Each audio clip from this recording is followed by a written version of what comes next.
everybody, it's Tyler from First Updates Now. I'm out here in Las Vegas, Nevada with Kirsty, Lawrence, and Steve from the Highrollers 987. I might be on vacation, but I gotta do a little bit of work and come on and see my good friends out here. These are the 2016 Championship Chairman's Team Hall of Famers. Let's talk about what are you guys doing right now for the Continue Your Chairman's efforts to keep moving on as a Hall of Fame team. What does that mean to you and what do you have to do for that?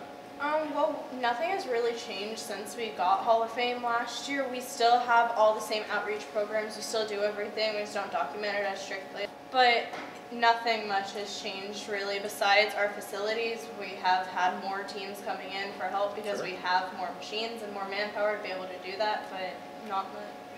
And Steven, what year are you? Sophomore, senior? Which one was it? I'm a teacher here at the school, but I was part of the team back in 2002 when we started. So yeah, so you started out as a student back then, so you've seen the progression come through from 2002 all the way to 2017. That's 16 seasons now you've been part of this. Good math right there.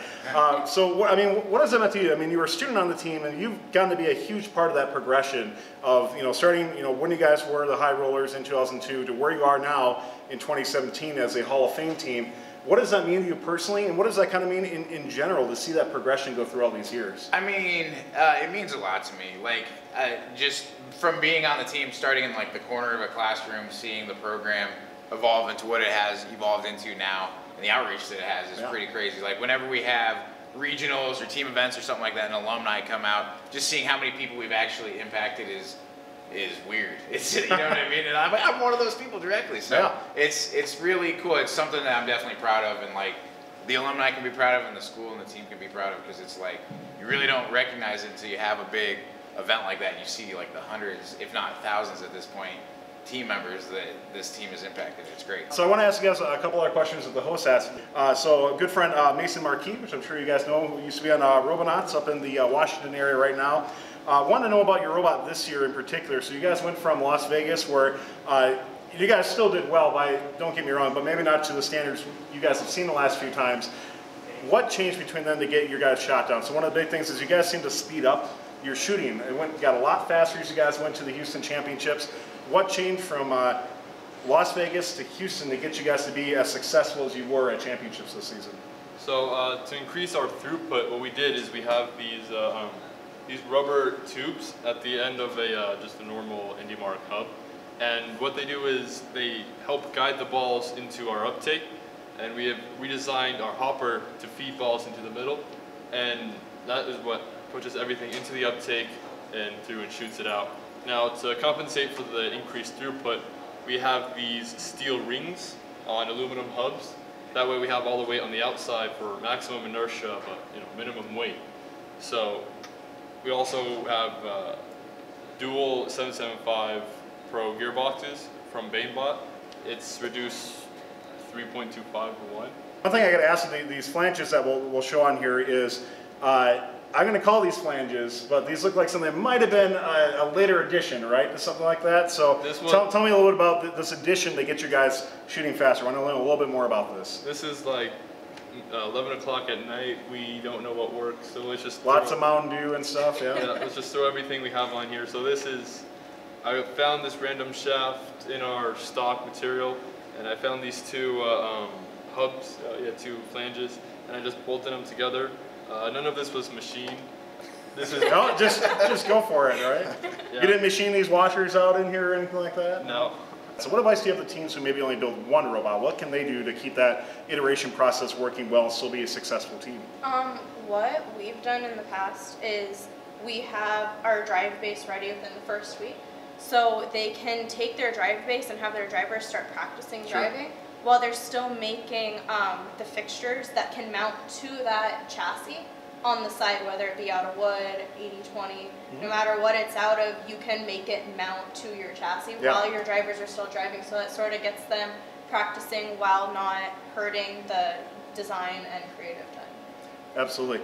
So next question I want to ask you guys here is one of the things I know that you guys are pretty well known for. I think the first community, and Karthik asked this here, is about your control system. So you guys use your sensors, your programming, that sort of thing like that. What standard practices do you guys have for your programming areas? Do you guys reuse code each year? Is it done fresh each year? What's kind of the progression, the progress for that? In terms of like code reused from year to year, I mean, it's our code's not as fancy as I think probably most people would imagine. A lot of it's like, you know, just the straight C, C++, WPI lib, nothing too fancy in there. Well, you've already blown my mind. I don't even know what that means. So. One of the things that is like pretty crazy is this NVIDIA Jetson. We started working with it last year. I mean, a lot more primitive, I guess, than what we did this year. So 99.9% of the code on that thing is brand new. And that's what we use for our vision tracking. We're using a PlayStation 3i, which is a super cheap, like $5 camera, but it's like got a really cool sensor in it that can dump frames to this Jetson at like 120 frames per second. What's a Jetson? Can you describe that a little bit? It's a little SBC, basically like supercomputer on like a card. We're using one. NVIDIA was nice enough to sponsor us, and they gave us an NVIDIA Jetson, and it's the computing power is really nice for something on a first robot, and it doesn't eat power like crazy or anything like that. And I mean, you guys can see it right here. It's pretty doesn't use small. up all your bandwidth or anything else. No. In fact, so the camera is really bad resolution. It's just pumped right to the NVIDIA Jetson, like 320 by 240, but it's like, you know, 120 frames per second, and all of the processing, everything is just on the robot. So the bandwidth, it sends like the occasional packet back to the driver's station. Everything is done on board, so you're not running into bandwidth issues where you're crashing a field. Or as we went up and kind of go around, you mentioned you're a junior, going to be a senior next year.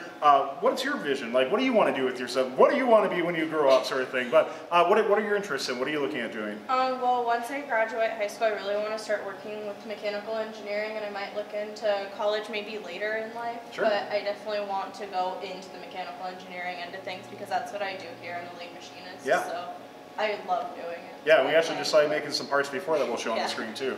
Absolutely. Lawrence, how about yourself? What are your plans in the future? I'd say I'm going to UNLV to become a mechanical engineer. Then after that, just continue working, coming back to the team, helping with the robot.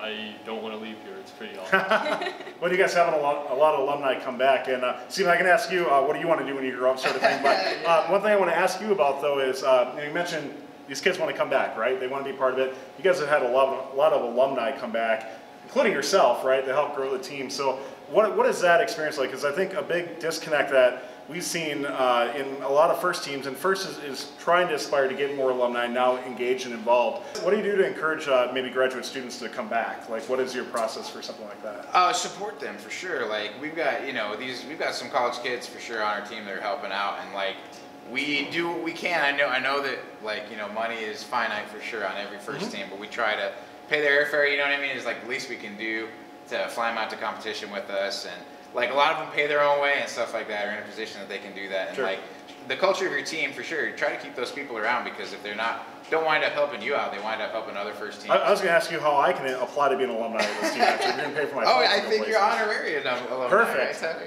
Right? So, well, everybody, thank you so much. 987, once again, Hall of Fame team. Competing in China at the end of July. That's why I'll be out there, so I'll see you all out there as well. It's going to be an exciting experience. We'll check back with you in July. Thank you so much, guys, for taking the time. Thank you, Tyler. Thank you. Bring the shirt over. Oh, we have a shirt for you. Apparently, this wasn't staged at all or anything, so now I'm an alumni of the team, right? Yeah, exactly. I look forward to all my flights being paid for in the future. Thank you so much, guys. Really appreciate it. Thank you so much. Great team, guys. Steve, always good to see you. Thanks, everybody. Yay! All right. Thank you guys for the shirt. Appreciate it.